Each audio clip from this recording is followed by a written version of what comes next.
Ibikorwa bikubiye mu bukungu, imibereho myiza ndetse n'imiyoborere myiza nibyo byamurikiwe Minisitiri wa Siporo Nyirishema Richard, akaba n'imboni y'akarere ka Ngoma muri guverinoma y'u Rwanda. Uretse ibyo kandi Minisitiri yanagaragarijwe imbogamizi zigihari mu karere ka Ngoma, zirimo bimwe mu bikorwa bidindizwa no kuba hari bitaraboneka.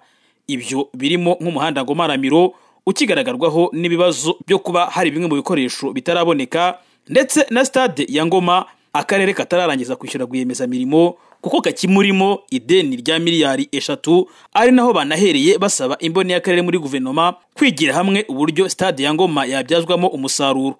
Mu bindi byagaragajwe nuko akarere ka Ngoma katoranyijwe nk'akarere k'icyaro, ibituma gashyira imbaraga mu buhinzi cyane cyane nka bimwe mu bikorwa biranga aka karere. Akarere kagaragaje ko gashyize imbere ibikorwa by'ubuhinzi hifashishijwe uburyo bwo kuhira. Bamwe mu baturage bahinga mu byanya byuhirwa icyangoma 22 ndetse na Mutenderi bagaragaza ko kubera guhinga mu bihe bitandukanye bamaze gutera imbere. Ubu ngubu nta matungo twari dufite, ariko turoroye mu butaka bwacu turi kubona amafumbire nta kibazo. Meze neza nta kibazo nk'uko musanze turi kuhira hano, tukaba turi gutera n'imbuto. Ubu nuko nguko igihe cyose tuba tumeze. Nzabona nk'aba bantu bari ahangaha ntabwo babonaga muri iki gishanga kuko bari bakeya bahingagamo kuko babonaga nta nyungu irimo.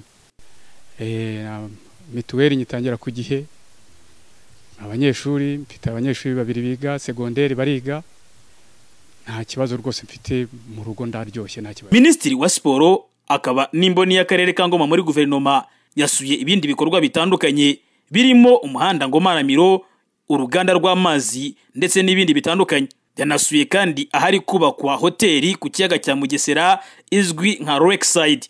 Rusanga Martin, umushoramari kubaka iyi hoteli ku kiyaga cya Mugesera, avuga ko icyatumye bahitamo gushora imari kuri ibi biyaga bitewe nuko akarere ka Ngoma hari byinshi biri kugenda bikagezwamo, ari naho ahera asaba abandi bashoramari gushora imari muri aka karere.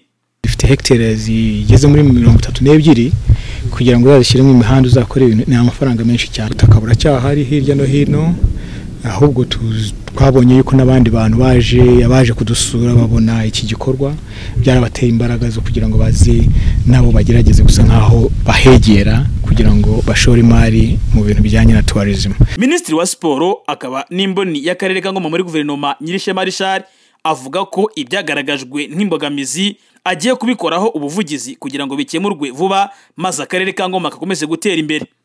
Nkuko navuze mbabwira, imboni aba ari ugukurikirana imirimo no kujya inama, ariko hari n'akazi kaba karakozwe n'inzego zisanzwe zibishinzwe, haba ari ku rwego rw'akarere cyangwa ku rwego kwa guverinoma centrale. Ubwo ni ugufatanya no guhana no gufashanya kugira ngo ibyo tuba twiyemeje haba akarere haba ari na government mu rusange bijye mu bikorwa kandi neza. Mu bindi bikorwa byasuwe harimo uruganda rw'amazi ruherereye ku kiyaga cya Mugesera ndetse n'ikigega cy'amazi cyuzuye mu murenge wa Karembo kitezweho gukemura ibura ry'amazi hirya no hino mu mirenge igize akarere ka Ngoma. Leonce Nyirimana mu karere ka Ngoma.